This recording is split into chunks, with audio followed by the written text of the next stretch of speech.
What does that sound, you ask?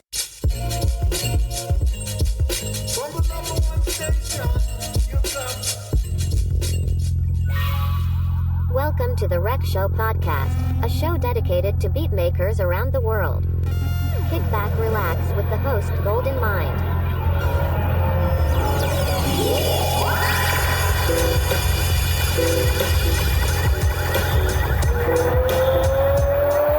Ladies and gentlemen, this is the main event of the evening.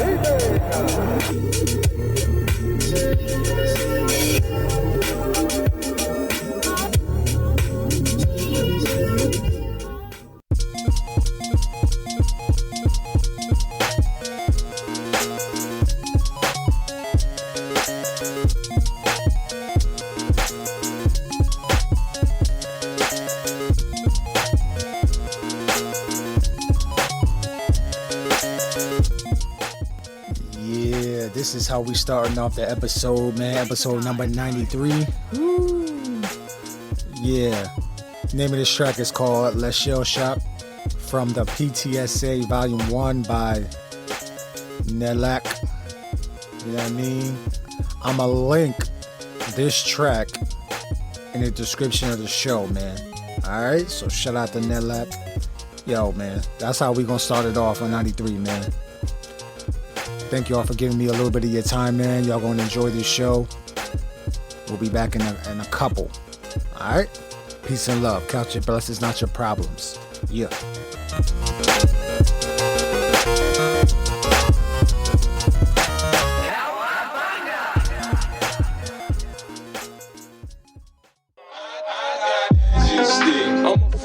All right, check 1 2. Peace and love, everybody. Gldnmnd here. Welcome back for another episode of the Rec Show podcast, man. A podcast for beat makers, music producers, composers from around this multi-talented multiverse, man. Yo, listen, last week, you know what I mean, we had J Ideas on the show. We had Skyscraper on the show. You know what I mean? We had Jay Filth on the show. We had Tatsumaki on the show. That's just last week. I don't even know what I was thinking. I don't know what I was on. But yo, I made it happen, man. And I want to thank every single one of them for allowing me to spotlight them. So go ahead in the archives, check out those episodes, show your support, man. Reach out to them, follow them on Instagram, their YouTubes, their Twitches as well.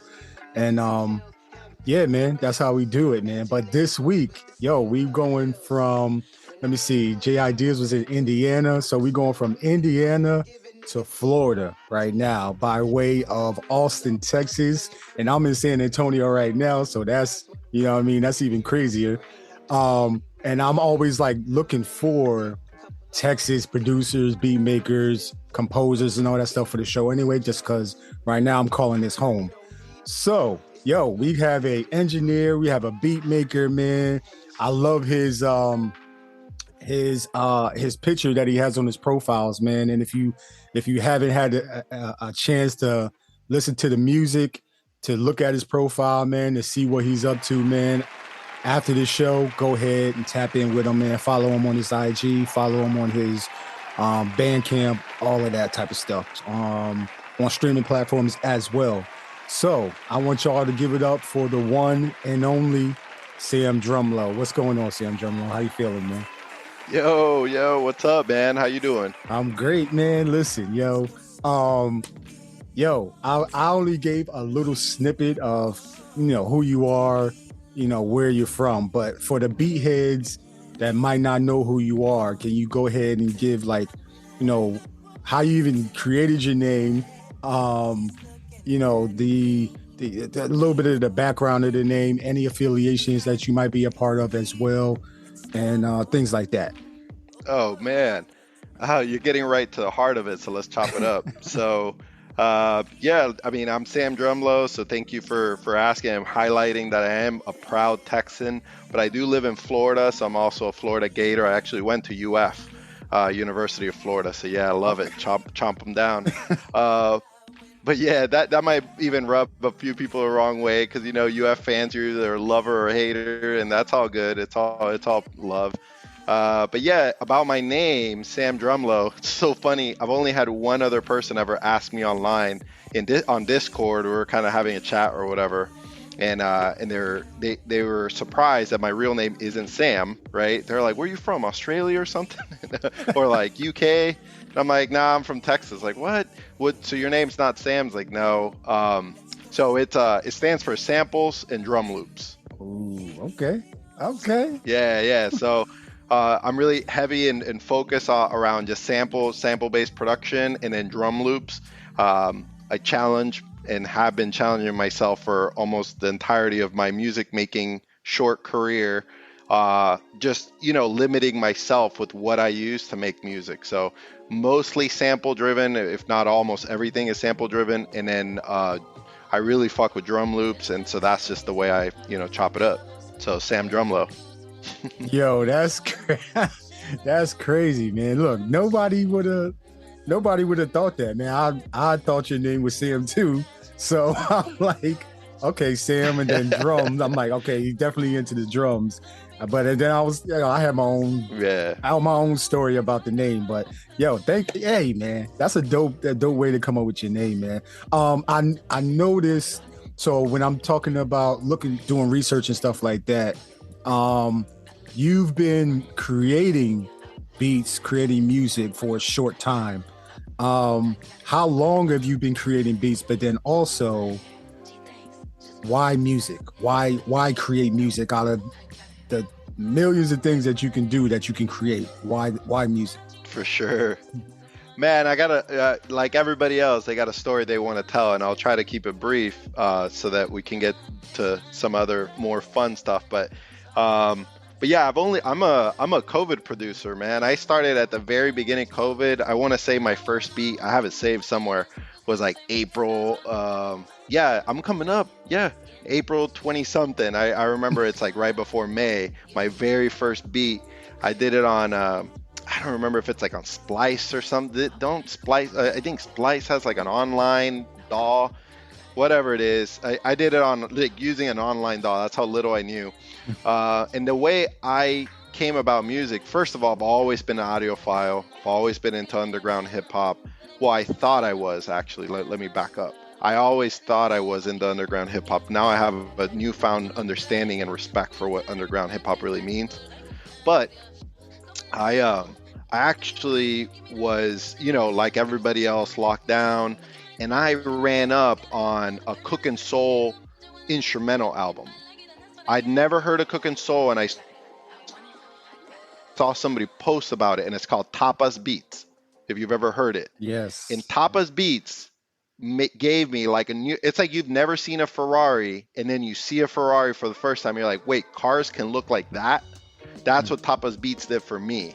I was like, wait, what is this thing? And I just went in, and very shortly after seeing, Cookin Soul at that moment was really heavy. He's still heavy on YouTube. And I was like, wait, people make music from home outside of like, playing guitar or whatever. Like people produce hip hop from home. Like that I did not have any knowledge about it. And he was my first introduction. We can chop it up about my love for Cookin Soul. Anyone that knows me has heard me talk so much about him. But it was my first introduction of like, wait, beats are a thing? Because I heard tracks, and obviously like songs, and I love Kanye, I love everybody, the usuals. But I didn't know beats were a thing, man. And that was my first introduction. And the minute I saw him chopping it up in his bedroom, it empowered me to go and try to chop it up in my bedroom, because I thought that it was going to be that easy. Mm-hmm. Oh man, I was in for a surprise. So you're like everybody else, man, that first started. Like, yeah, we think it's so easy, and then once we start, it'd be like, yo, these beats is trash. Yeah. No, I thought my shit was good immediately. Immediately, I was like, oh, my thing's crazy. And then when I'd go compare it to his tracks, they're like, why does it sound like that? Well, how does he do, and then that started a whole journey I'd love to share with you. But yeah, that was my beginning. That's how I started. What is that, 3 years ago now? Am I on my third anniversary? It might be 4. It's COVID, is 3 years? It's 2019. Well, yeah, it started it was 2020. Yeah, it's about 3 years. Yeah. Yeah, man, 3 years. 3 short years, but man, a lot of hours in though. A lot of hours in, bro. Right. Yeah, man. I was going to ask you about the because you submitted a track for Cookin Soul. He did I think he did like a contest or something like that where you submitted a beat for his Cookin Soul challenge, I think.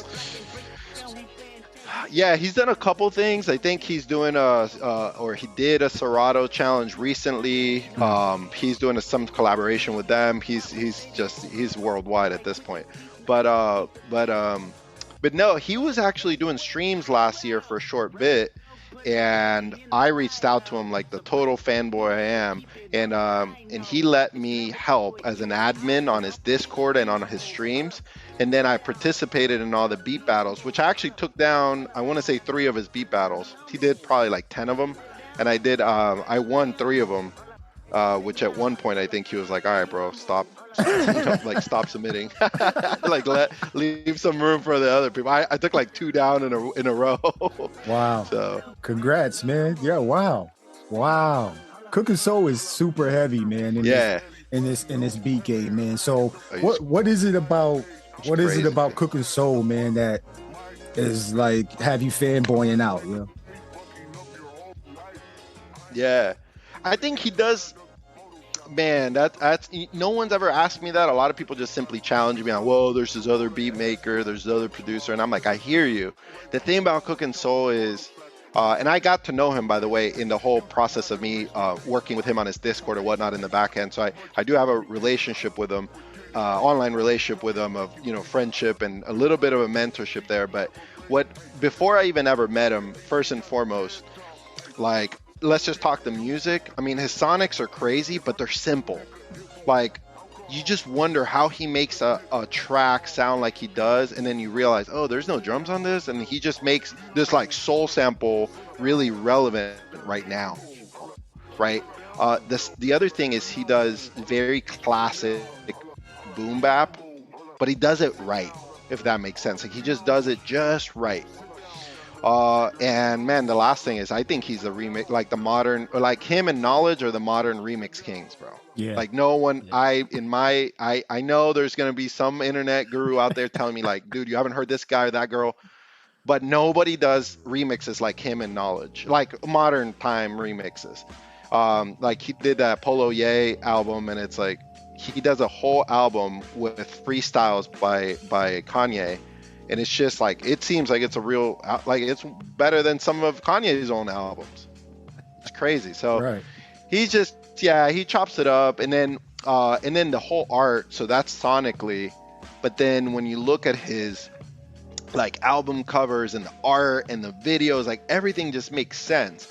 And I haven't seen too many artists outside of like major record label artists, but like artists that are all, they do everything themselves, because he does everything himself. Mostly, like some of the artwork he collabs with artists and whatnot, but mostly he's the one producing and putting everything together. I've witnessed it, and he's just like a one-stop shop for the whole audio-visual experience.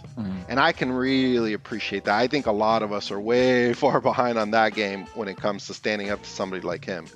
So mad respect. If you're listening to this, Cookin Soul, love you, boy. He's been a great mentor, and just, man, I'm a fanboy for sure. Let me stop there. I got you, man. Yo, listen. Yeah, let me stop there. Cookin Soul, man. Yo, if you listening to this show, yo, he just like Sam Drumlo. I appreciate you, man, fanboys. I'm one of those fans as well, and I'm pretty sure you got like thousands, if not millions, of people that listening to your beats, watch the videos of, him and his family. He's always with his family and his kids, right? Vacationing and stuff like that, man. And just the work that his output is crazy, yo. Crazy. So crazy. I'm trying to I'm always intrigued on, because I have my own family, so I'm trying to figure out, management, time management, time for this, time for that, but still trying to do this and that, so yeah, man, he's an inspiration, man. So we appreciate you. We appreciate you, Cookin Soul. And then also, he's always shown respect to hip hop, man. He's always shown respect to the people that create the music that he samples. He's always showing that respect, man. And man, that speaks volumes as far as what he thinks about music, hip hop culture, his input, the input that the people that created the music gave him the inspiration to create a different type of beat and remix and all that type of stuff. But yo, like you said, Knowledge, Cookin Soul, Remix Kings, man, like they yo, man, like crazy. Man, so okay, listen, man, because this is the show with Sam Drumlo, man. If y'all don't know, man, go ahead while y'all listening to this, go ahead, follow him on Bandcamp, follow him on Instagram, follow him, just tap into his link tree, follow him on Discord server, all that type of stuff, man. But besides being you said a COVID producer, right? So you started producing during COVID, everybody locked down and stuff like that. Had you had any previous experience with like instruments, sampling, composing, like all that type of stuff? Man, the only experience I ever had is, because I was about to say none, but I actually did have some experience when I was a teenager and into my early 20s. I used to do I'm aging myself already, but I used to do capoeira. Have you ever seen that? Capoeira? Yeah, when they move the Brazilian martial art. Yeah. Rhythm. Yeah. So in capoeira, a big component of it is the cultural Afro-Brazilian cultural component, and you got to learn how to play the different instruments. They got all kinds of different drums and tambourines and whatnot, and they have this thing called a berimbau, and which is this like string instrument that sounds like crazy. It sounds like a sitar kind of. And I learned how to play all those instruments growing up, but I kind of like left that behind at one point. I stopped training when I was like 25 or so. So I did that for about 12 years, I think. And so that was my only exposure to music and rhythm. So it was very drum heavy. Now that I'm thinking about it, I hadn't thought about that in a while, but yeah, that's my exposure to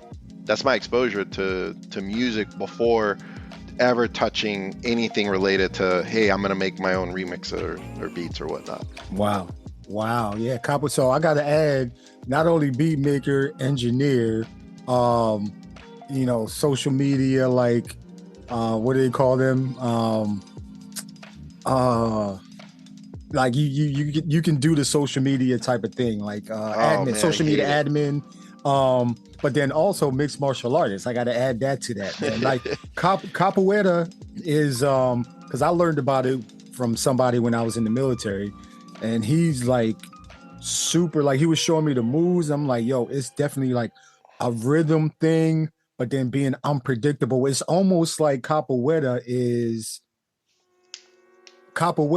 or breakdancing and capoeira are like the same. You know what I mean? Like, did you break dance and all that type of stuff too as a kid? No, I didn't really break dance, but I was around the break scene a lot because of capoeira. So in capoeira, you'd get all these cats that were break dancers, and I had my homies in high school and even after high school were all break dancers. And then I made a few friends in Austin that used to put together big break dance shows.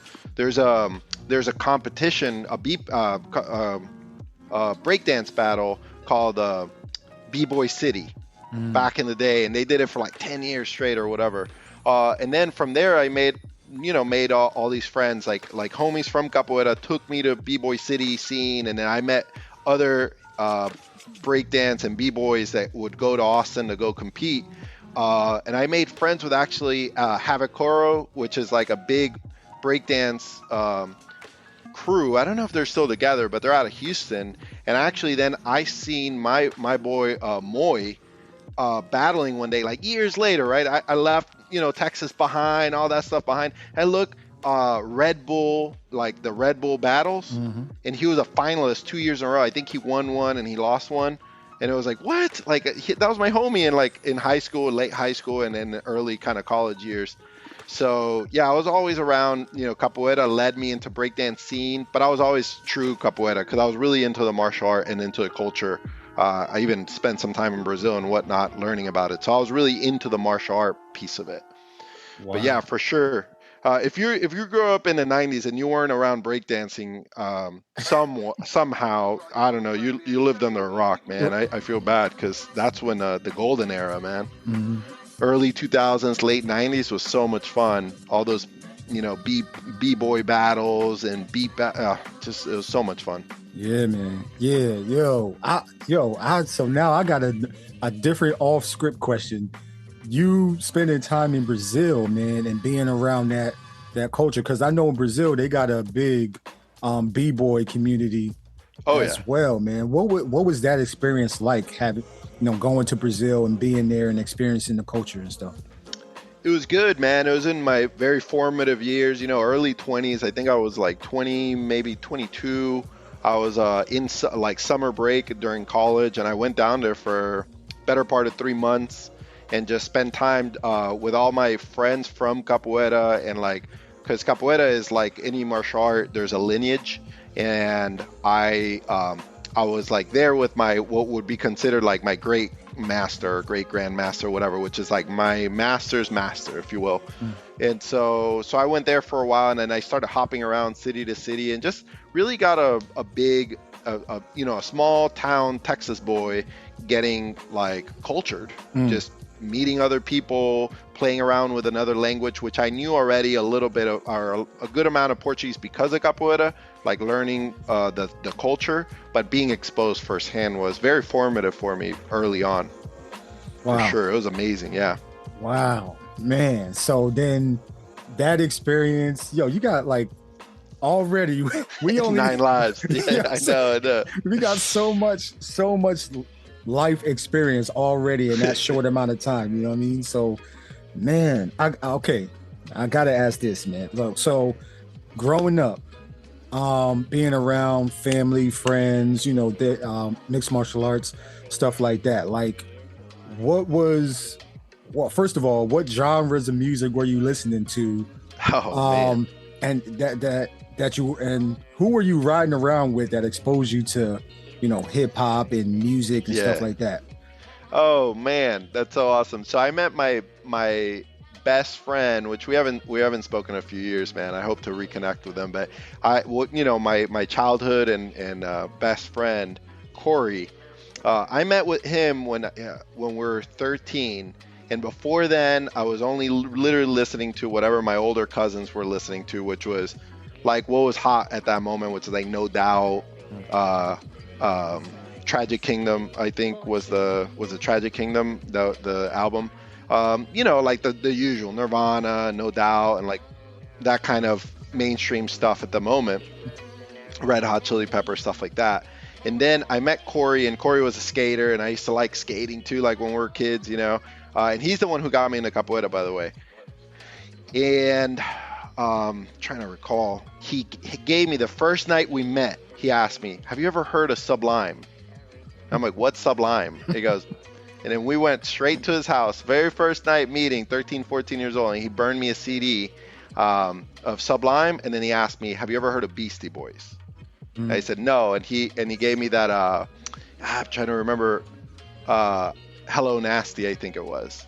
And so he burned me 2 CDs, Sublime and Beastie Boys, and I listened to that for like a year straight, just a year straight of just listening to that.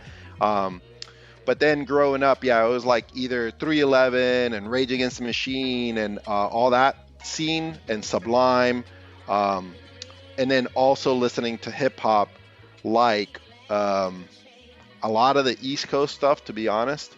Like I didn't get up on Dr. Dre and the West Coast stuff till later, but it was a lot of East Coast stuff. I was like a big Mos Def fan. I saw Wu-Tang on tour very early on, stuff like that. I was like 16, 15, snuck into a concert for Wu-Tang, stuff like that. So that was, a lot of East Coast influence early on. But then growing up in Texas, 16, 17 hit, I started going to parties and stuff, and then it was all about DJ Screw. Yeah. It was all about chopped and screwed all the way. And so that, I think, has been a big influence in my sound as well. Did you get when you were exposed to Screw, like, did you get it right away? Like, or was there Like, did you have to like listen to it for a little bit and then the light bulb went off? Like, oh, I get it now. Yeah, so the way I got exposed to DJ Screw, I'll never forget. I was, I think, a junior in high school. Year was like 2000 or 99, 2000.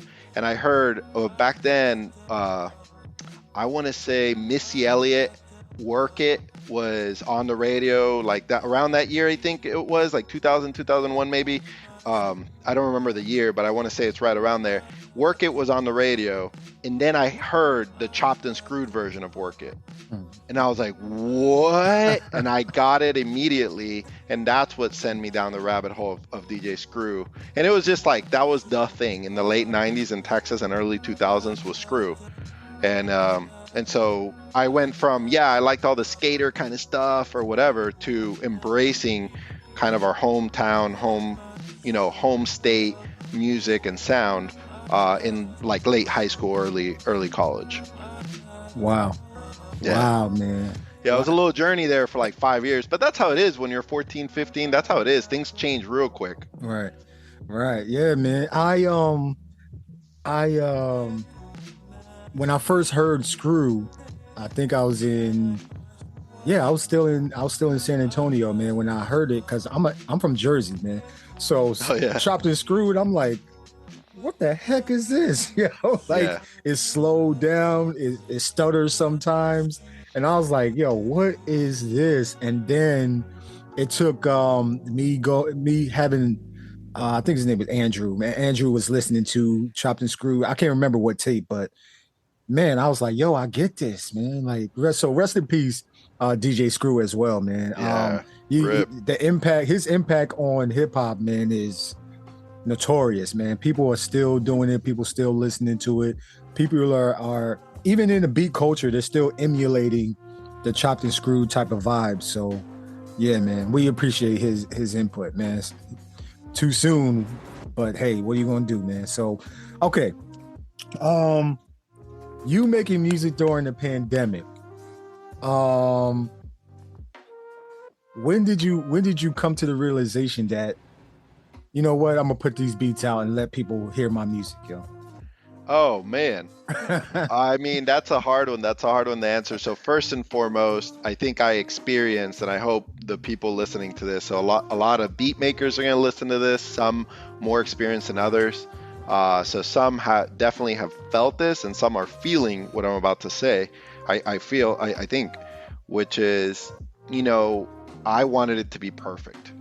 It was like, well, I had this delirium, or like, I was delirious thinking, I want it to sound exactly like Cookin Soul, and until it does, I cannot put anything out. So I didn't put anything out, and the first track I ever put out on SoundCloud was actually last year. So it took me 2 years to ever even muster up let me put something out there for anyone outside of my direct friends to listen to. Wow. So first 2 years, head down, immediately dove into, and then last year was my first time I released something, and even then I only released like stuff on SoundCloud for a few months. And then I started kind of meeting people in the scene, which is very healthy, by the way. If you're out there and you're just you just are in your chamber and you don't ever work with anyone, you should really get out and start meeting people in the communities, whether it's Discord or whatever community outlet you have. There's so many now. And because it will really answer a lot of the questions that you may be stuck on. For like me, I was stuck on things for 2 years, and I met people that answered some of those questions immediately. So took me about 2 years to release my first track on SoundCloud, and then I released a bunch on SoundCloud until then I mustered up let's start releasing on Spotify and Bandcamp and everywhere else. And by the way, that happened to illustrate a little bit more on that. Cookin Soul, I was talking to him. I only used to post on SoundCloud, and then I won one or two of the battles, and then he messaged me, DM me like, so where's your music? And he actually challenged me. He said, where's your music at? And I'm like, well, I'm just getting started. I'm like, and he's like, bro, you have the possibility to be pro level, but you have to push yourself and be accountable to be pro level by putting yourself out there. And he's like, without putting in the practice in YouTube, on Spotify, on Bandcamp, if you're not doing that, you're not going to take yourself to the next level. And he said, pretty much he was like, go and start releasing stuff and let me know when you do so we can review it. And Wow. that pushed me to start releasing albums and tapes. Really, I call them mostly tapes. Wow. Wow. The But sensei. yeah, it's been a crazy year. The sensei said, yo, put your Yeah. stuff out, yo. Yeah, that was like in August of last year. I had already put all this stuff out on SoundCloud. I had like 40 tracks on SoundCloud by then. I was just knocking them out like every 2 or 3 days I was putting out a track. And then when he said that, I mean, I've been on a run where I'm about to release another tape in a few weeks. It's done. It's just kind of like I didn't want to stack it up on top of the one that I just released on Friday, the Four Kings instrumental tape. But I mean, with the Four Kings, I think that's 6 or 7 tapes that I've released in the last 7 months. So almost one a month. Not exactly one a month, but you know, it's like I think 5 or 6 tapes, and I want to say 6 now. Yeah. Wow. Losing count, my bad. Wow. Hey. the best ones do lose count, man, because they just in the creative chamber, man. They just creating, put it out, man. I can't remember who said that. Man. Yeah, it's 5. So yes. I just looked, it's 5. Yeah, somebody said, yo, if you like you just letting your music stack on a hard drive, like it's not doing anybody any good, man. So create, put it out. I think I don't know, it might have been oh man, what's his name? What's the guy with the long hair, man? Russ. It might have been Russ. Oh, okay. Yeah, it might have been Russ that said, yo, he don't sit on no music. Like he just he make it, create the artwork, boom, put it out, let your music stack up and stuff like that, man. So man, the sensei, man, yo. Yeah. So I'd like to chime in on that, on where I'm at right now dropping music, because you're catching me at a very particular moment in my music career, or in my my music stint, whatever you call it, because I really haven't made any much money making music, so I wouldn't call it a career, but yeah, you're catching me at a very pivotal moment. So a few months ago, right, rewind back. So last year, dropping a whole bunch of tracks on SoundCloud, great. Starting to get some recognition amongst my peers, show up to battles, take a few battles down, or streams. I would submit music on streams and, raise a few eyebrows here and there, right? Because I'm still learning, still mixing and learning mixing and mastering and whatnot. And then I run up on finally getting contact with Cookin. I'm doing some of the admin work for him on the Discord. And then he pushes me to start putting stuff out there. So then I had a group of people. I started collaborating with a lot of people. Almost all my albums have been, in fact, no, actually all my albums have been collabs. Let me just say that. So let me start with, I've never released an album by myself. But I think that's been more of an exercise for me, more than I'm not scared of dropping my own tracks, but just working with others has like really taught me a lot. And so boom, I put out a couple albums. And then around December, I had a long time off from work, and I started thinking, where do I fit in this whole space, right? So I know enough about mixing and mastering that I'm an engineer already by trained engineer. I get all the technical nuance, like nerdy shit that a lot of beat makers are. Some are willing to, but some are just not willing to even touch, right? And I'm like, I think I'm going to go down the route of being like almost like an assistant coach. So I'm not going to be the all-star player. I'm not going to be the quarterback, but I'm going to be like the assistant, So I'm going to be, not to say mixing engineers are, but I'm saying like, I was thinking of, I'm not going to let my music shine, but rather I'm going to help others. So mixing and mastering, coaching, whatever it is, I'm going to build a business around that.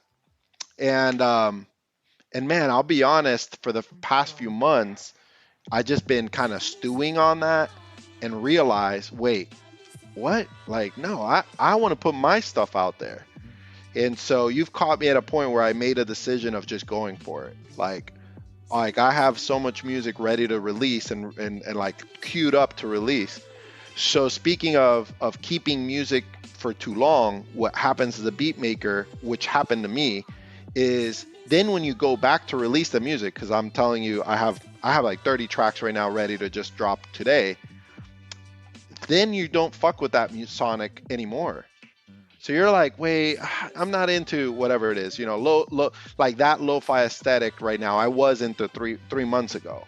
And so, when you release projects, you want to release what's in that moment, like the last month or two of your work, capture it, put the best stuff out, keep moving, do the next one.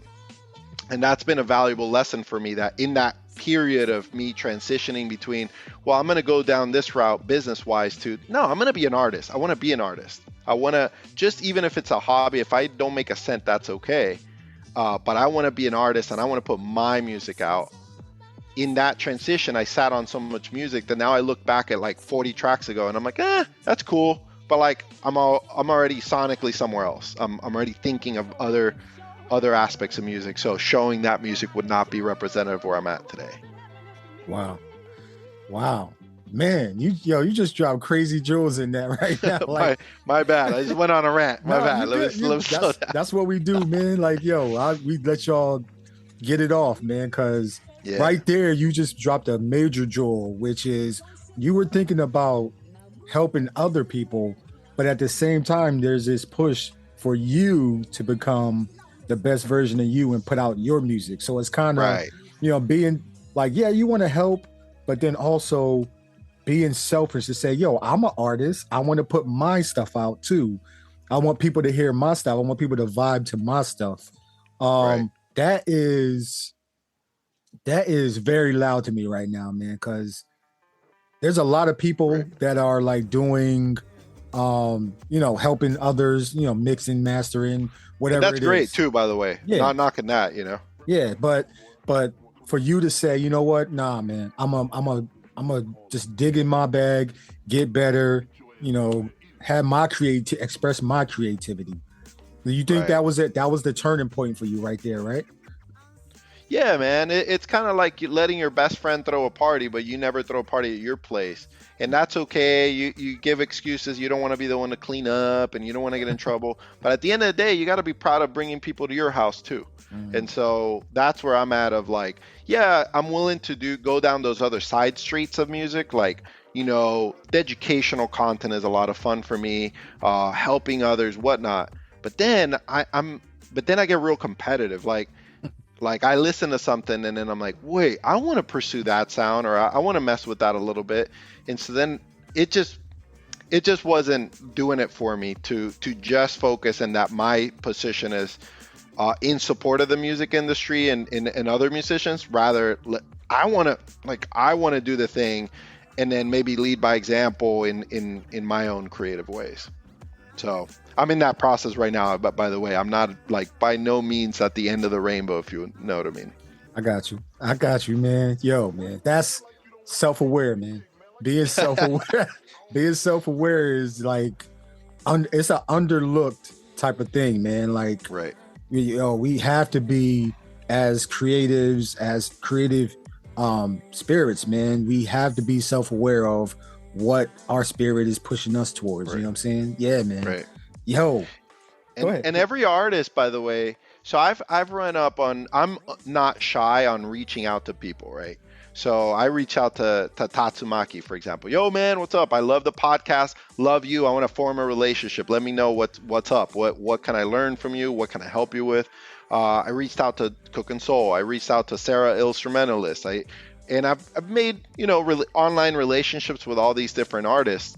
And one thing is that I realized in looking at that reflection in the mirror is like, you have to be humble and work with other artists, but they all reflected back on me of like, whoa, you have something here.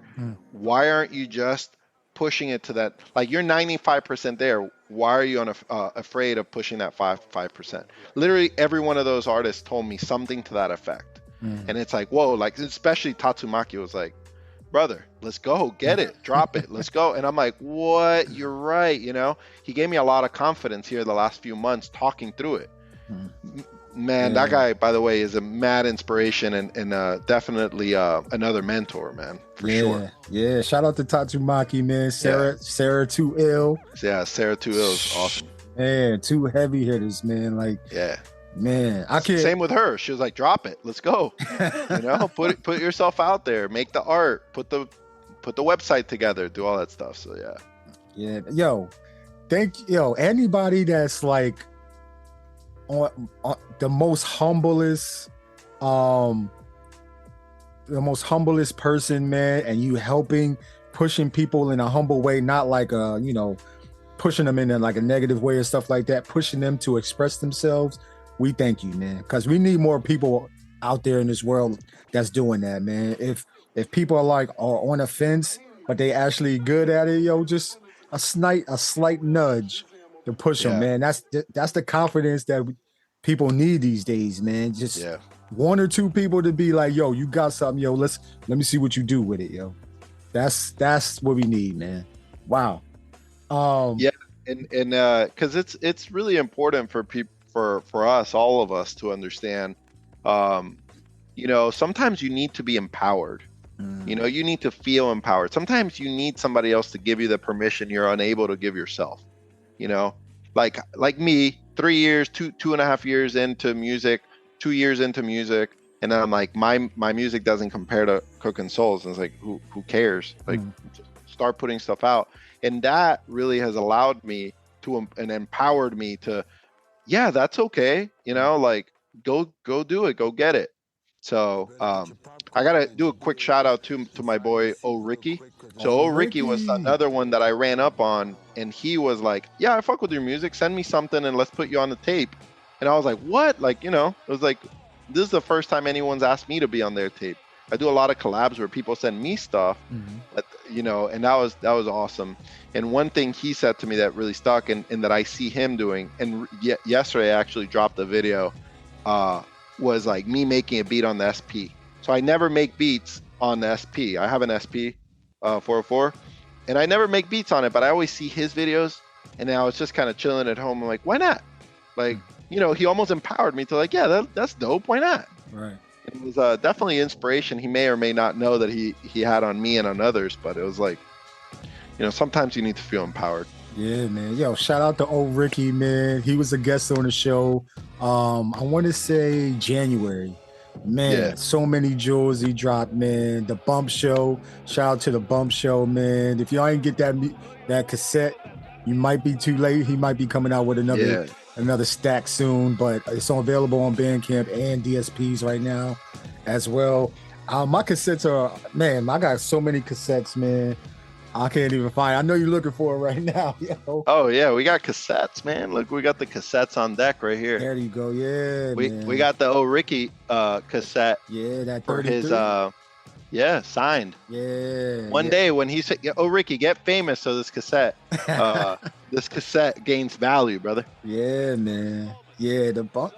URL friends, man. Yo, listen. Man, you were actually, I think, Cookin Soul, man, Doom Xmas.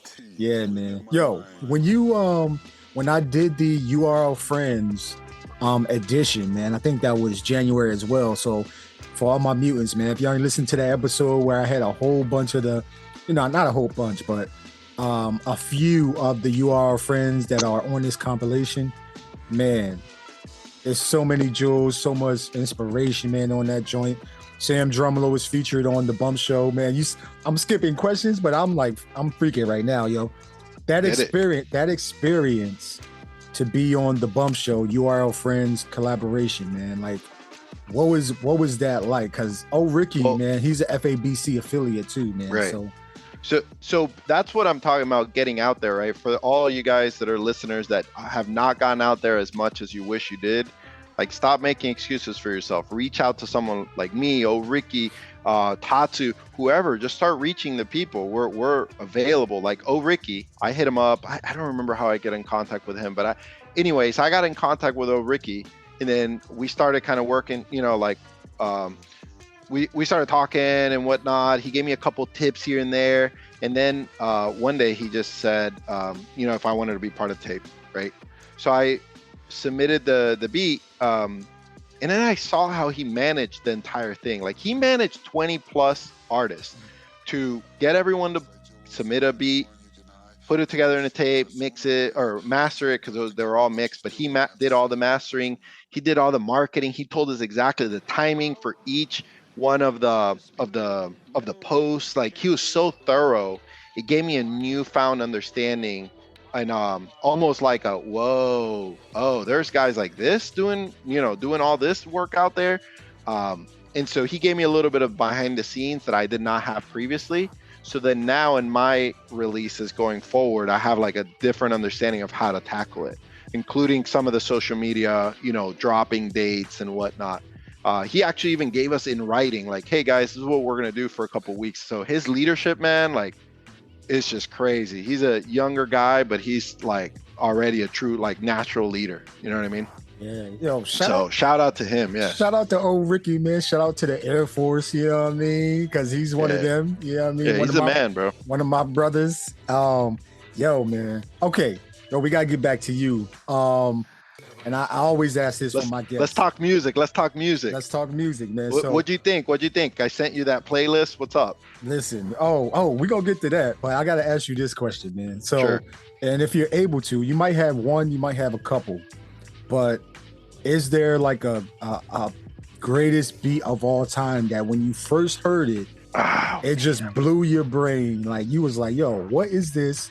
Who made it? Like that type of thing, yo. Oh my God, I can't believe you're doing this to me, man. I got to, yo. Man, there's so many.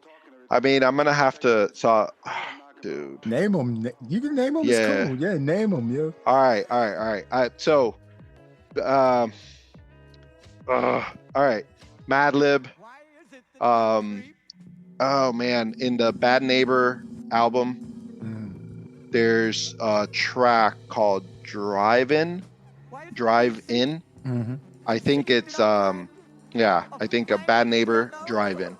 And I just remember hearing that and getting a different energy, and I don't think it's a very famous beat by no means. Like all you like Madlib heads out there will know it, but not a lot of people kind of tune into it. But it's one of those beats that you're like, so what is this? What era is it from? Like, where does it belong? And it's just timeless.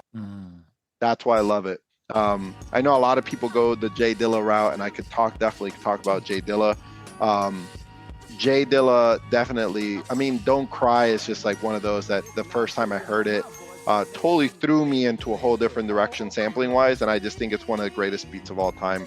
It's hard to like, it's a one of one that thousands of us have then gone and recreated that micro chopping style. Thousands of producers have done. So you gotta speak to that.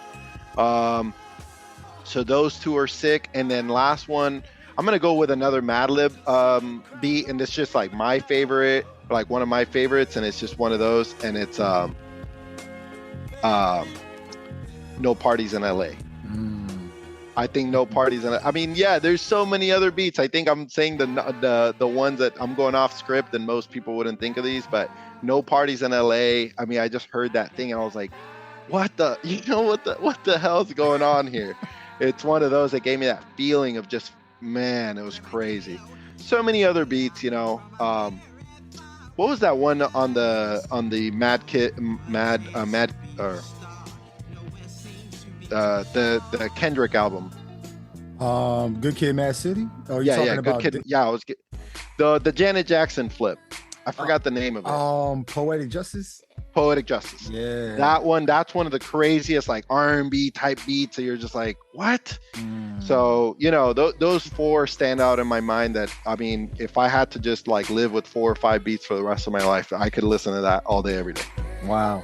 Yeah, man. Those are... And that J Dilla Slippin', the Slippin', he just captures that like at 104, 102 BPM, and it's like a party, but it's not electronic music, but it's not house music, but it's not hip hop, and you're just like, where am I right now? That is one of the greatest of that type of beat ever. Because you're just like, this is like chill house before chill house, but it's hip hop too. So it don't fit in no box. Yeah, it don't fit, and that's what I like about beats, when they do not fit anywhere. Same with Don't Cry by J Dilla. You can't rap over that. No. Don't. It just don't fit in that box, and that, hey, let's put, a blah blah blah acapella on it. Don't. Just Yeah. do yourself a favor and don't. Yeah, man. Because you know what I mean. Because this is it's slow and then it speeds up and then it's slow again. Yeah. You can't like. Yeah. I, Oh man, how could I not mention this one? I think you got me down a rabbit hole. I got to mention one more because this one is, I think, one of the greatest. It's the last track. I'm trying to remember. I'm so bad with names. I blank out on them. I know the music, just not the names. The last track on Damn, Duckworth. Oh, Duckworth. Yeah. Yeah, that beat is one of the greatest of all time because it has the 3-in-1, and being able to navigate those 3 switch ups, like 2 switch ups like that to me is a genius moment, like for Ninth Wonder. Ninth Wonder, man. Man. Yeah, crazy. That beat is like perfect. It suits everyone. Yeah, when he broke it down, man, where did he break it down? NPR. Yeah, in the NPR. Yeah, how he broke the record down into the 3 and told the story behind it. Man, I'm gonna link that in the description, man. As one of the that NPR. Yeah, you gotta listen to that if you haven't checked those out. Those it's 5 of them. I think it's him, Just Blaze. There's a couple others. Yep. Yeah, man. All great ones. I'm gonna even go back and listen to Driving because I might have overlooked that. He got so much music out. Madlib does. Right. But listen to the instrumental on that. The whole Bad Neighbor, Good Kid, or Bad Neighbor. Listen to the instrumental. I think the instrumental. This is gonna sound almost sacrilegious, but I think the instrumental is better than sometimes the instrumental is just better than the actual one with the rapper on it. Right. Yeah. And that instrumental stands on its own. Right. Like the whole album. Listen, that's why I got into beats and trying to interview beat makers as well, because sometimes the words match the beats and stuff like that, but I appreciate the musicianship, how y'all chop the samples, how y'all program the drums, the EQing, like all that type of stuff. I'm still trying to wrap my head around mixing properly and stuff like that, levels. Like you could do mixing in the box with just monitoring the levels and stuff like that. But I'm gonna ask you about that in a little bit, real quick. But okay, so short time you've been making beats, and I got mutants that maybe started last week, right? That don't really have a background in it, but they want to do it, right? They see that that's something that they can do and carve out their own sound and stuff like that. Would you recommend that they, watch something, read something, or listen to something just to help them out a little bit? Oh man, that's so good. That's such a great question. I mean, so when you're starting to make beats, I mean, first and foremost, I would, if you're gonna watch something outside of a stream or anything, oh man, I mean, those the NPR, what are they called? They're not earworms. They're something else because that's Fox. But the NPR ones, I'm trying to remember, but please link those where they break down the beats of how they did that. I think those are great inspiration. It won't be a tutorial. It won't tell you much. It won't even point you in the direction of what to do. But it's just great inspiration to pull from. But then Dilla Time is definitely a great book, but I don't think for somebody starting it would make much sense yet. I think it's like one of those books that, like, at the end of your first year of making beats, you're in it, and then you'll read Dilla Time, and then you'll be like, oh, okay, that's good. But nah, man, I think the NPR videos are awesome, and I think catching, I mean, I'm gonna have to go back to, I think Cookin Soul and his like breakdown videos are kind of cool because they give you a lot of clues, as well as Kenny Beats. Like of the modern guys that are out there putting stuff out, Kenny Beats, if you look up Kenny Beats and you go to like the Flicko page where it shows you a bunch of the clips, it will give you a lot of clues. Like my bass line or my bass mixing template came from one of those videos, So you want to capture as many clues as you can, and I would look for the Cookin Souls and the Kenny Beats of the world towards like getting started. Yeah. Nice, man. Yo, I gotta find that Kenny Beats one too, man, because I'm always looking for templates just to shorten the amount of time. I could share. Yeah, I could share it with you, but yeah, man. Okay, yeah, we're gonna link that as well, man, because I know it's producers, beat makers, man, that are trying to go through the process. You know, when they when you listen to it on your monitors, wherever you are, in like your closet or your bedroom or stuff like that. But then when you take that and move it to the car, the sound is completely different, man. So it's levels, man. How do you what would you recommend people do? Because you well trained, man. I don't know. I mean, sometimes it's one of those things that sometimes I feel like I know what I'm doing and I got it just right. And I feel so good. I puff my chest and puff on my chest and beat my chest. Like, yeah, I got it. I know how to mix a record or master a record. And then the very next record gets you humbled, you know? So a couple things I can give some tips and some gems out there, some more like technical stuff. First and foremost, and this is stuff I've picked up along the way, commit to one way. I committed to headphone mixing and mastering. I don't have the room for, good monitor. Like I have good monitors, but I don't have the room for it. So then my monitors were lying to me for a long time. And then if you hear some of my early stuff, it doesn't sound the part. So I committed to a good pair of headphones. I have Biodynamics DT990s, I think it is. I just committed to that. And I'm going to learn these headphones. I'm going to, do what I got to do. And so now my newer mixes and masters, if you're hearing some of them, or you heard a couple of them in a playlist I sent you, you definitely hear a difference. And it's just me putting in the hours into learning them. The second thing I would say is is it SonarWorks, I think it's called, Sound ID Reference by SonarWorks. So what they do is they equalize your headphones. Get it. Just spend I think if you're going to get the headphone version, it's a software that pretty much equalizes your headphones to where you get a flat response, meaning the headphone doesn't have more bass or more treble or more whatever, but rather it flattens like you're hearing what the actual like true response is without the headphone adding a little oomph here or there. I got that because of my homie Des Chill, really talented producer. If you haven't checked him out, check him out.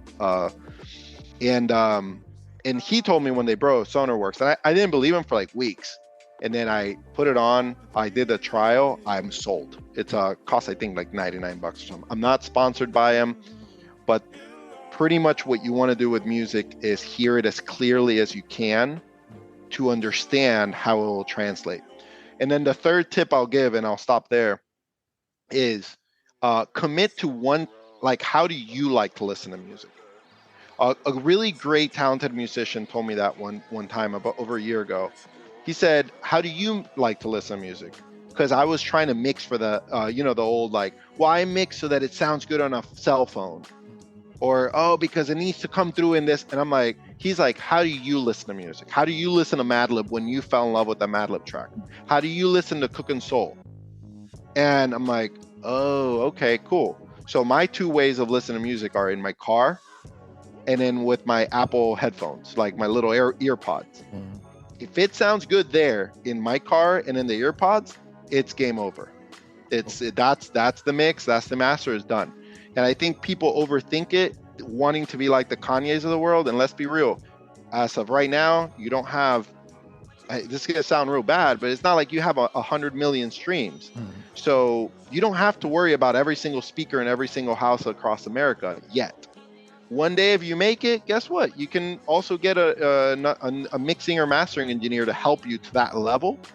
But don't overthink it, man. Just get a good pair of headphones, get SonarWorks or something like SonarWorks that gives you a flat response on the headphones, and then just commit to making music sound good the way you listen to it. Don't worry about nobody else. I don't listen to music on my phone speaker, so I don't mix it for that. That may sound arrogant. It's just at one point you got to just get that weight off your back and just let it go. I've had people critique my mixes like that, like, well, it doesn't sound good on the phone speaker. I'm like, yeah, no shit. It's like I stacked 3 basses, you know, one 808, another bass, another lick bass, whatever, like stand-up bass and a lick bass, whatever. I'm like, yeah, it's not going to sound good it's meant to be bass heavy. It's never going to come through on a phone speaker. It just drives me nuts when people drown in that glass of water. Yo, man, crazy jewels you just dropped, man.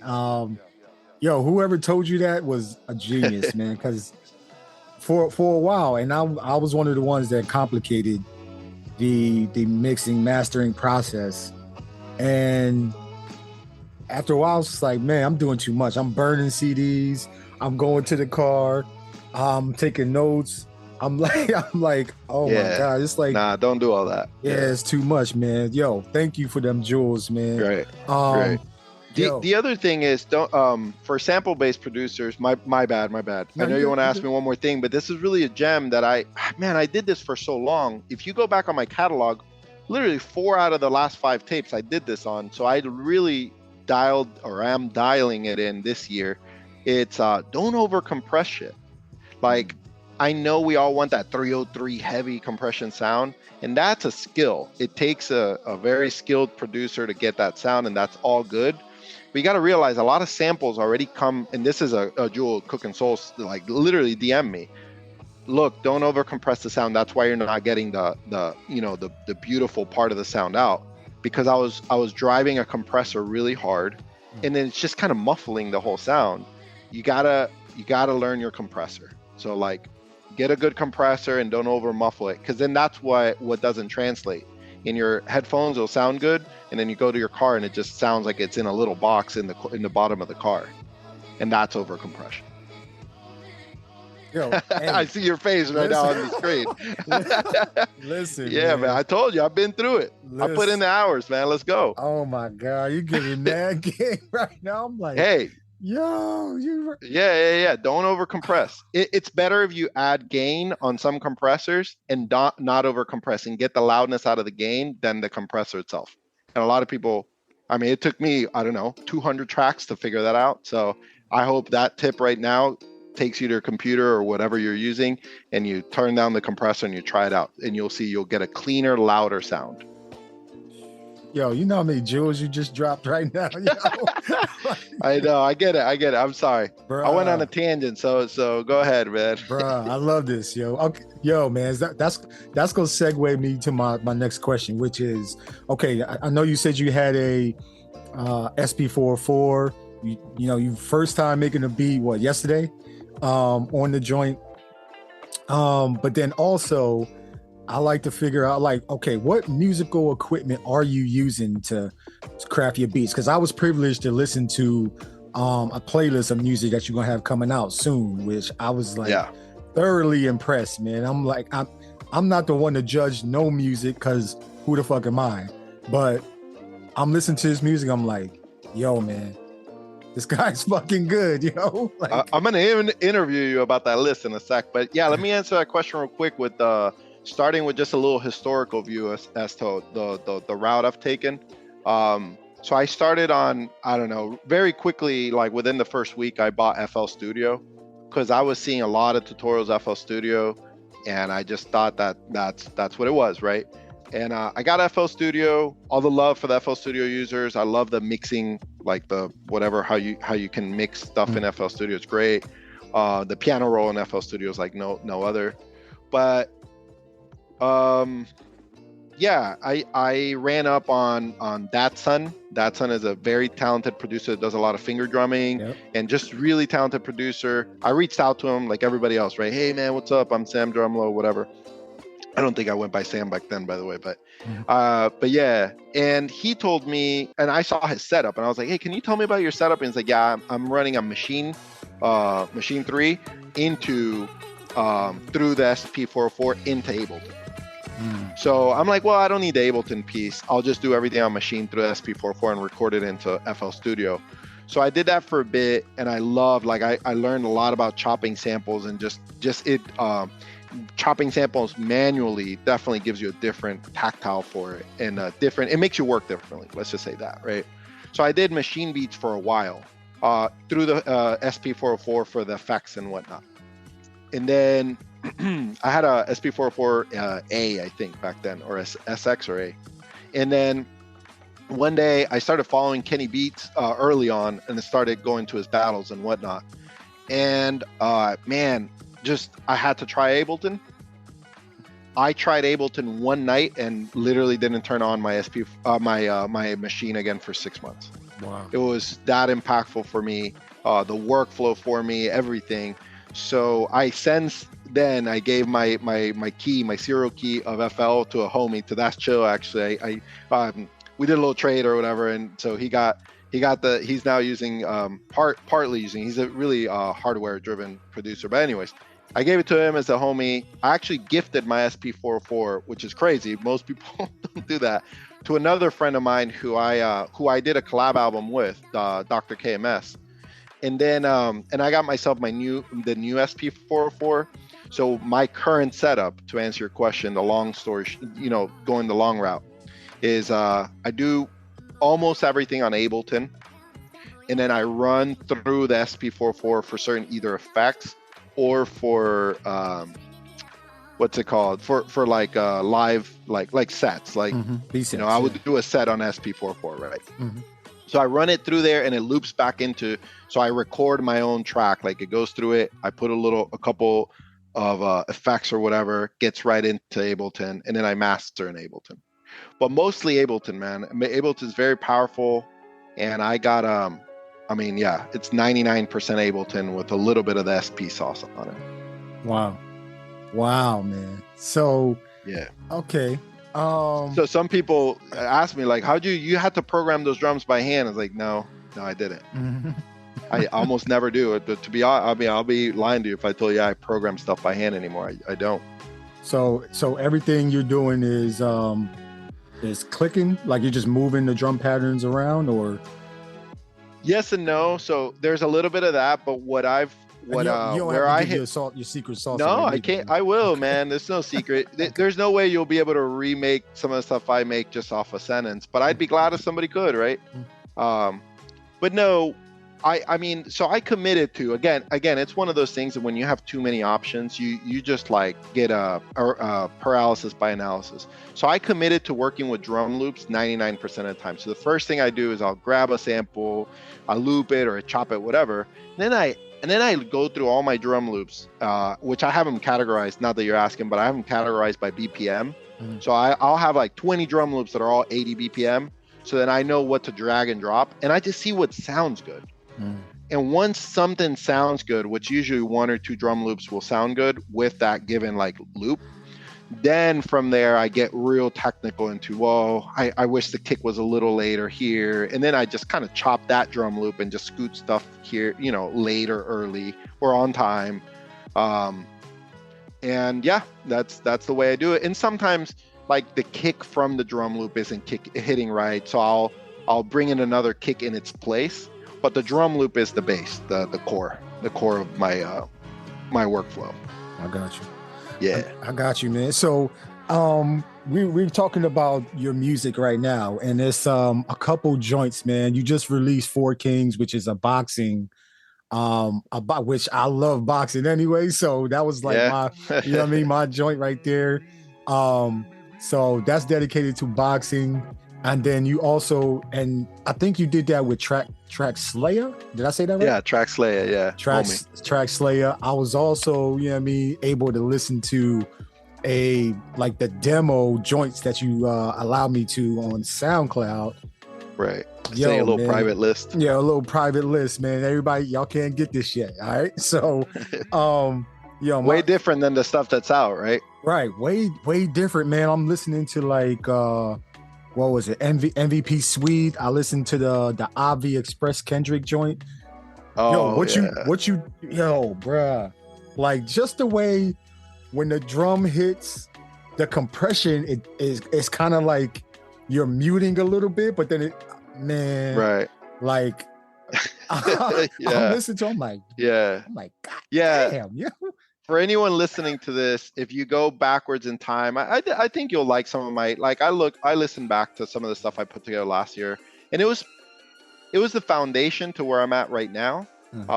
but I have improved in terms of the final sonics of a track and the kind of the flow of a track a lot in the last 6-7 months. So the tracks I shared with you, some of them are literally I made them this week. You know, like I just continue to just make music. And one thing you may have noticed in what I shared with you was all the remixes that I'm making now. For a long time, I struggled with vocal mixing, and I finally am like dialing it in. Every track I'm getting a little better. And so I'll be dropping a remixes tape in May, which you heard a lot of those remixes there. So like the Kendrick remix, they'll be able to hear it in May.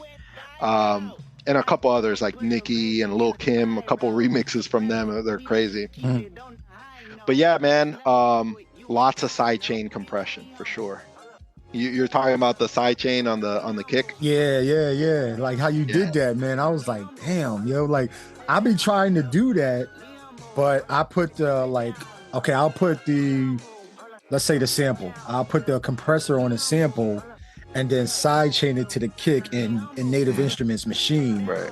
But then I'll be having a little bit of trouble where it's either the gain or something like that to where it's not hitting so hard. But I'm like, I'm still trying to figure it out, man. So one thing that I do that is worth a little gem worth sharing is I split the sample into two. And this is something I've compared notes and other people. I think he'd be happy that I mention his name, but like a homie like Phil Spector. I think he does something similar sometimes. I can't say every track, but like he told me, oh yeah, I do that too. So I split the sample into two tracks. So like the same sample, but I split into two simultaneously playing tracks. The low end of the sample and the high end. So the low end, anything below 250 or 200 hertz, and then everything above 250 or 200 hertz, right? So when you play them both like the separate tracks, but you play them at the same time, it'll sound just like the same, the same way. But what I do is I apply compression differently to each. So like sometimes you need to duck the high end more to get that effect, but the low end you still want it, you don't want it to duck so much, or vice versa. Sometimes you need the low end to duck a little more. And that's where I've gotten savvy through trial and error of hundreds of tracks that I've put together. I mean, I've put together a couple hundred tracks in the last few years of just trial and error, just playing around and getting that sound. So what you heard is, I think if I remember correctly, the Kendrick track. So I grabbed the vocal and I put it on the same group as the high end of the sample. So now you kind of get a little bit more of a mix between those two, and when it ducks, they duck together. And that's why it gives it that bounce. And I wish we could, if you want to put it as part of the show and put a little snippet of it, by all means, feel free to do so. Yo, they only get 45 seconds of it, yo. 45 seconds, that's it, yo. Yeah. Man, because that's one thing I just started getting into, which is the two groups, right? So sample, boom, break it up, but then I'll lower the high on so I can get like the bass line, like the low end, and then keep that. But then I haven't figured out how to take the low end out of the first track, so it's just the highs. But you got to just put an EQ. You got to put an EQ on that one. Okay. And after the show, anytime you'd like, I can. I know Machine enough to at least give you a couple of tips on what to use for EQ if you'd like, because I know how to do it because I used to do it the same way. Yeah. So, I'm a student, man. So I'm gonna definitely hit you up, man. Yo. Yeah, for sure. Anything I can help with, for sure. I love it. So I love to do that stuff daily. Daily, man. Listen, can we talk about like, okay, I'm on your Bandcamp right now. You got like 6 projects on Bandcamp. 4 Kings just came out. You got the Shining the Grave joints. You know what I mean? Do you have any favorites on 4 Kings yet? 4 Kings? Oh wait, hold on. Let me go to my. sorry. I'm asking for a friend. Well, the first track, starting out round 1. That's the dope one. What shit? Woo shit? Woo shit. Yeah, Woo shit is my joint. The Champ is my joint, man. I like all of them, but those are the ones I was like, my ears was like, yo. Yeah, yeah. The round one and the champ were produced by Traxlaya, and I mastered. I did a little fine tweaking on the mixing to make it all cohesive, and I mastered both. I mastered the whole tape, and then we're gonna take turns now. The next one he's gonna master because we're gonna come out with a second version of this. Wuxia is my track, mix and produced, mix and mastered, and it was a Japanese sample. I love Japanese samples, and so you're gonna hear some projects come out that are almost everything like that. So, Man. but yeah, go ahead. I'm sorry, you're gonna ask something. Nah, you good, man. I mean, so you cause you like I said, man, you are a collaborator with other beat makers, right? So you got Traxlay on Four Kings, you got the Drumlo Cartel, which I gotta ask you about who the Drumlo Cartel are for Fright Night Beats. But then also you got Great Expectations with Dr. KMS. So can you just talk about those three albums, man, how they came to be? Sure. Fright Night Beats, Drumlo Cartel is a little Discord that I started with a few friends. I literally started it. I mean, it was me first, and I grabbed Dr. KMS is one of my first online homies I ever made. Really talented producer out of Colombia. He hopped on the server, and then I started meeting other people. People hopped on the server. Now we have I think over 100 people. But we have 20 people who are real active on there. That's the Drumlo Cartel server. So Fright Night Beats was everybody wanted to put a tape together. A lot of people in there were, I don't want to say beginners, but they're not seasoned. They're not seasoned, producers that put out a lot of tapes. At least at that moment they weren't. Some of them are, but not all. And so I said, yeah, sure. Let's make a Halloween tape. So we all got together and everyone submitted a couple beats, Halloween theme. We chose the best ones, 10 or 11 beats. And then, I did a lot of it on stream too, streaming to that crew. And we all just had a lot of fun putting together. For Great Expectations, so Dr. KMS was always telling me, man, we got to do an album. He's a lot more of an emo type guy. I love him, but he's very emo and very emotional guy, whatever. So very alternative. So if you heard if you hear that one, it really is a piece of art. It's really more, it tells a story. And that one is, so Dr. KMS, that stands for Dr. Kill Myself. And so, I'll just say this for all of you out there or any that are, struggling with mental health, going through tough times.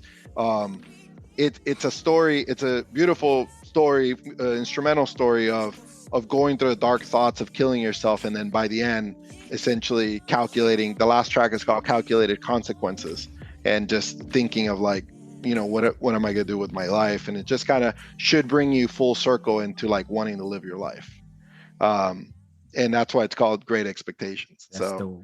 Yeah, it's I don't get to talk about it too much because I just keep it moving, but those who have run up on it have hit me up and really loved it.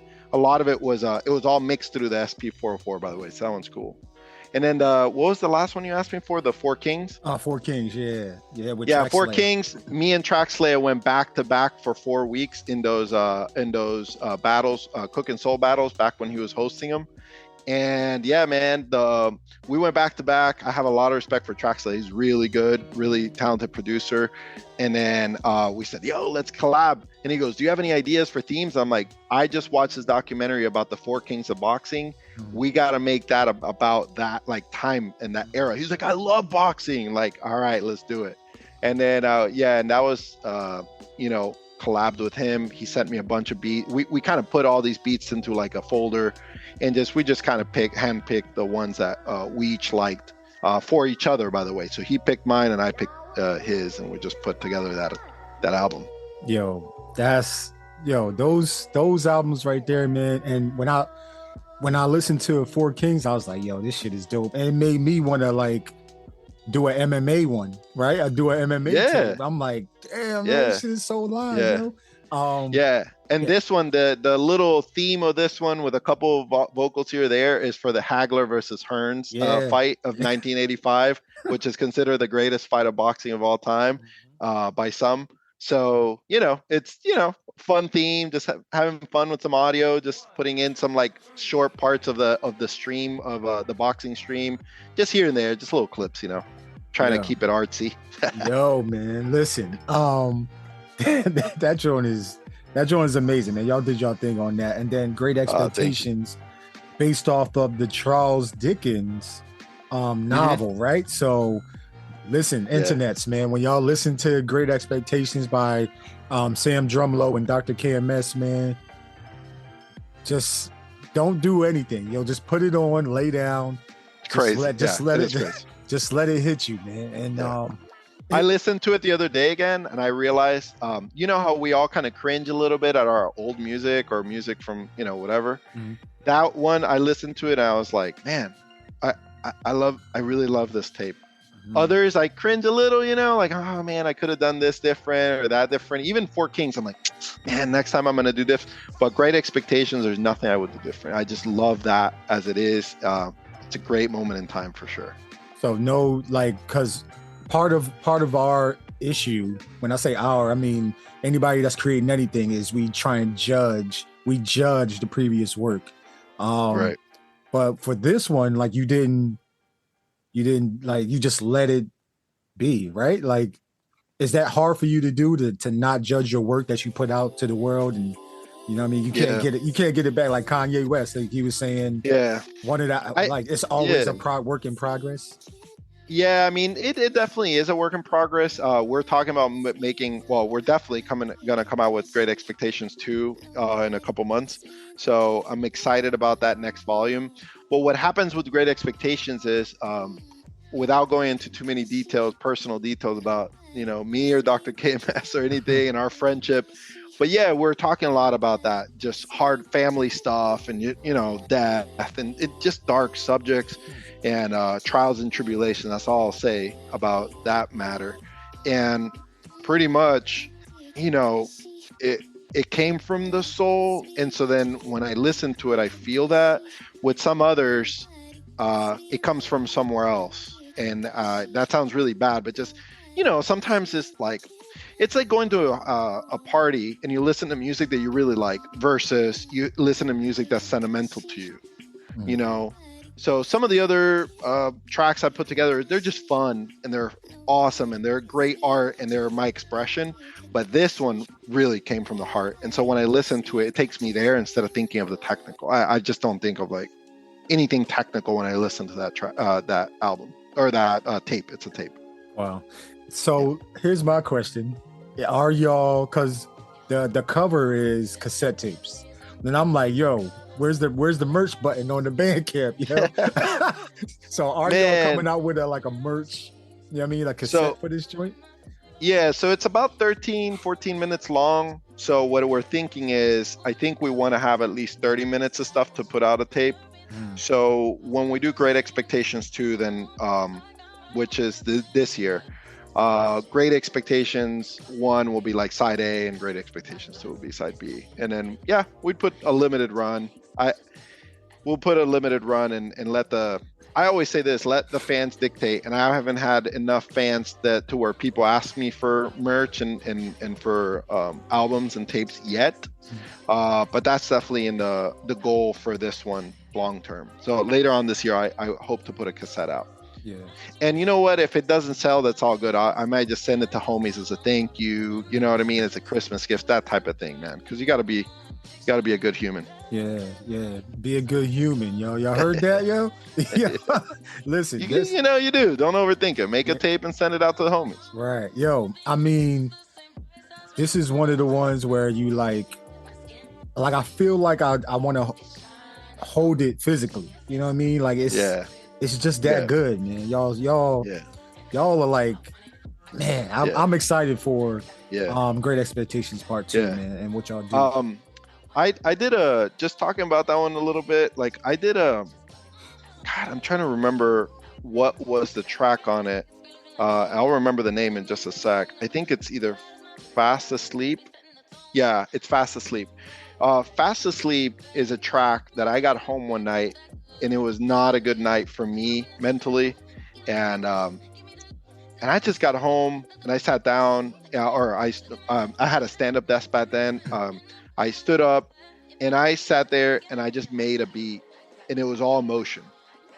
And that doesn't happen often, you know. Most of the time I'm just kind of having fun or whatever. And that night was one of those true moments of me being on a low, and also talking about Dr. K-Mess about, you know, Dr. Kill Myself, you know, like emo kind of stuff. And at that moment I just let it all out. And when you hear that track, man, it's it's called Fast Asleep. Yep. Yeah, which is talking about, you know, thinking of dying quickly. Yeah, you know, so that's a real thing. It's dark stuff, man. I'm in a good place, don't get me wrong, but I'm just saying, you know, we're really exploring really darker themes in this tape. Yeah, and we need to talk about that too, man, because it's a lot of beat makers, music producers, the outside world thinks just because we create and like we don't go through emotional ups and downs, you know. Oh man, the ebbs and the flows, and we do. So it's how do we handle those issues? How do we who do we have to talk to? You know, who's around us that can support us as we're going through those hard times, man. That's a big thing that that we need to discuss. I'm glad we're having that conversation too. Music's such a double-edged sword for musicians, I think, in general, and because a lot of us get there coming from a dark place, and then we come and replace. So I didn't think we were going to touch the subject, but I think it's relevant, and I'm open about it.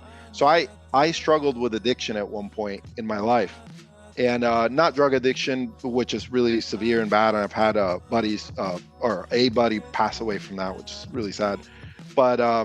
But I struggled with a gambling addiction, really, really bad, silent killer type of thing, right? Some people think it's not as bad. It's really bad, right? So, you know, I overcame that. It was a dark moment in my life. Overcame it the right way. I went to GA. I did the 12 steps, did the whole thing. And then I run up on music within my recovery. And I use it as part of my recovery. And I'll tell you what, I'd rather be addicted to music than, you know, doing anything, you know, bad or whatever. Right. But reason I mention that is because then music, when you're not self-aware and you're not working on yourself, then you bring the pollution from something else and then you put it into music, right? And what I mean by that is that then you start thinking, you know, overcomplicating things or being unsure about yourself or letting the ego come out. And instead of just like being light and letting it go, letting it flow. And so if you ever struggle with like a little bit of, you know, emotional stuff, which I think we all to some degree do, use music as the medicine, don't make it an additional problem, if that makes sense. Like, oh man, now I feel down about my music. If you ever feel down about your music, go to the next track, make another track and put it out. Send it to a friend. Let other people judge it and give you a hug, kind of give you props for it, if you will. And so it's important. I think a lot of producers, especially in modern days, we're getting caught up in the details and comparing ourselves too, right? Like, you know, oh man, like this beat, my beat isn't as good as this other person's. Like, dude, don't. That's just hurting you more than it's helping. And so it's definitely something that I've contemplated a lot. And I've had to overcome myself. I'm not any better than anyone else out there. So, yo, thank you for sharing, man. Thank you for sharing that, and thank you for being so open and honest about that too. And congratulations on overcoming that, because, yo, man, every single human being on this earth is going through something. Yep. Some type of vice that's, you know, kind of like a chain with a boulder. Just dragging them, you know, keeping them from flying. Like, you know, that you ever seen that butterfly where he's got a chain and a boulder keeping them from flying, type of thing? Right. Yeah, man. So thank you for that, man. And man, honest conversations, man. Like, they are super invaluable. At a time where, yo, this world is bonkers right now, yo. So. To have a outlet to help you get over the hurdle, man, that's priceless, man. That's priceless. Yeah. And I don't know if that was dropped dropped on your spirit in order to, to do that? Or was it just something that you just went to? Yeah. Yeah. And I've had that criticism. How many of us have girlfriends or wives or boyfriends and you get criticism for spending too much time making beats, right? And I've had to remind myself, coming from like a background of addiction I'd rather be addicted to this than doing something else, right? Mm-hmm. But then you do have to be self-aware and just be man, like if you really truly want to be healthy about it, you got to come up with a healthy routine with music or with art. You can't let it be the vice itself. So my healthy routine right now is starting to just put out the stuff, and just let it out there. The last 6 months, 5 tapes, or 7 months, 5 tapes. Just keep it going. And ain't nothing else. It's not gonna stay in my hard drive, and just keep it moving. Yeah, man. Yo, we appreciate that. Yo, we've been going for a little while, man. We get it right now. Yeah. So I got 2 questions kind of to round this out real quick. So I always ask this: what's that one thing that you wish you knew before you started making beats, before you started on your music creation journey? About music? About music, yes. Man, that's a great question. I mean, I know the answer. I would tell myself, I wish I knew to stick to one thing, like let's just say Ableton. Just stick to one thing and don't buy, you don't need more gear, you don't need more plugins. It's really hard when you're coming into the scene knowing what's what. Like, do I need that compressor? Do I need the SP? Homie, choose one. Just choose one thing, learn it. I've given this feedback before to other people. Give yourself at least a year. And then from there, graduate to 1 or 2 other things. I wish I knew that, because part of my initial year and a half was just learning software and then jumping to another one, then learning that one, instead of just learning about the actual music. And I think I was doing both at the same time. Obviously I was learning the music, but yeah, just learn one thing, stick to one thing for a while. Give yourself enough time before you hop on to going and buying more stuff. You don't need to buy much. Yeah, Jay Phil came up with something. He said, trying to get rid of gear acquisition syndrome. Yeah, that's a good one. Yeah, that's such a good one. Jay Phil is such a man. I'm gonna connect with him. I haven't made friends with him. Jay Phil, if you listen to this, I am going to DM you. We're gonna be friends by next week, buddy. Mm-hmm. Yeah, man. Yo, Jay Phil is one of my senseis too, man. So yeah, he's awesome. He's awesome. I follow him, but I haven't chatted with him yet. Yeah, man. Okay, so what's up, man? What's up, baby? You need lunch? Hold on, y'all. Give me 10 minutes, all right? Okay, sorry, y'all. It's all good. That's the alarm clock. Yeah, for real. She asked me for lunch. I just gave her breakfast. Okay, so last question, man. How can, or what should the internets look out for from Sam Drumlo? How can the internets tap into what you're doing? And where can they tap into you?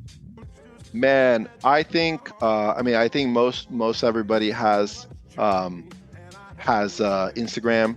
So I would just go Instagram, and then in there you'll find my link tree, and then however you want to, mess with me. So whether you want to be in the Discord and you want to get real personal, you want to DM me and talk and ask personal, very technical questions, personally one-on-one, definitely hit me up through Linktree. You'll find everything on Instagram at Sam Drumlo.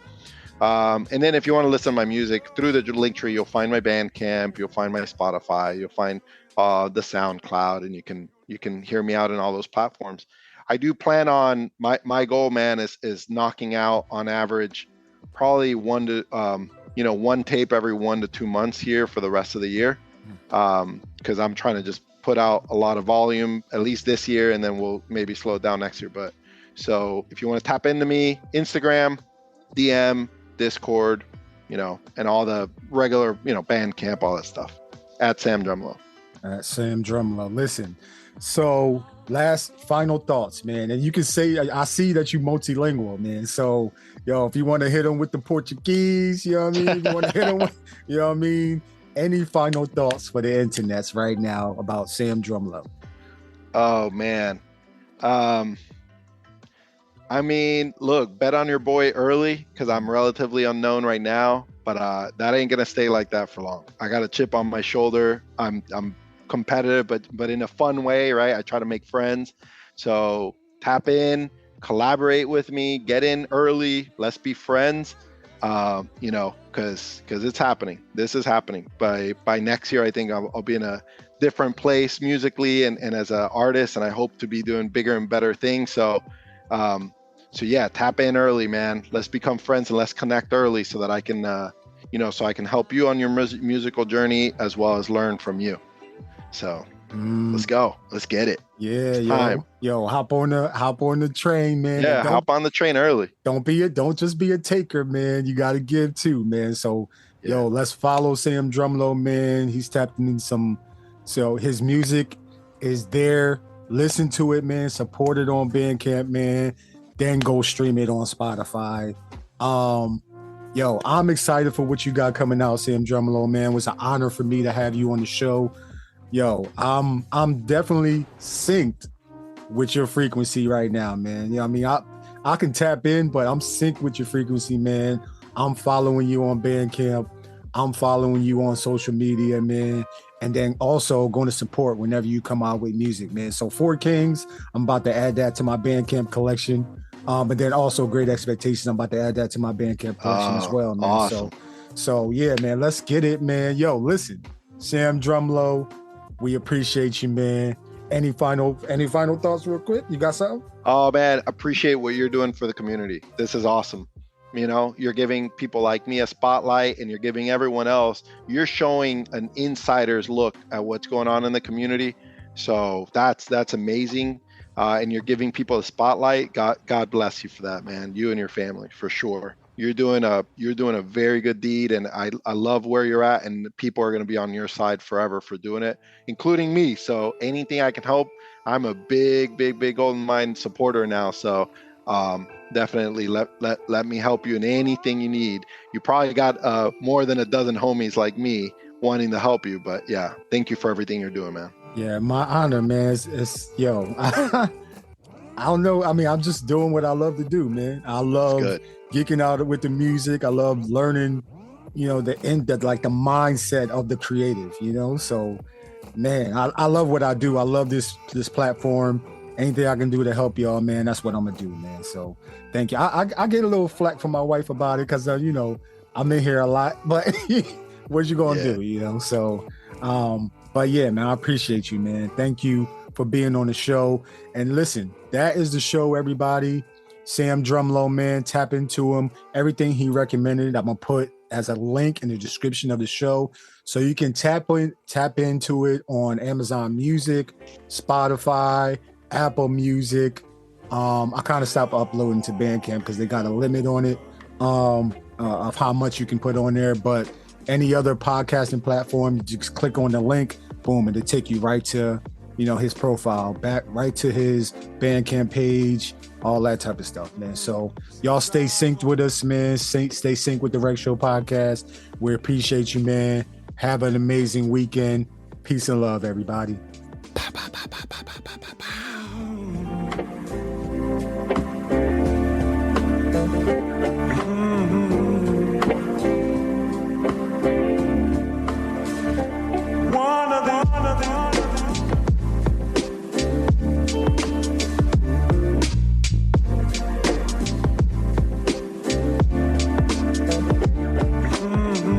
God's gonna wipe away all our tears.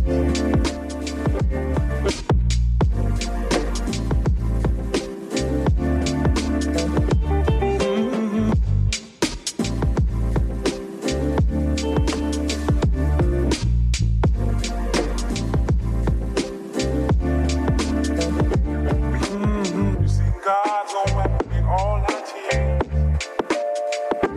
He gonna wipe the tears.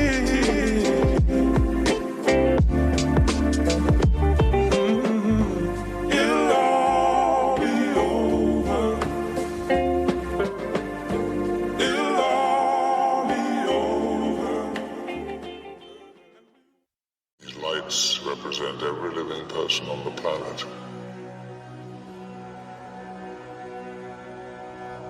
The white lights are humans. And these are the mutants.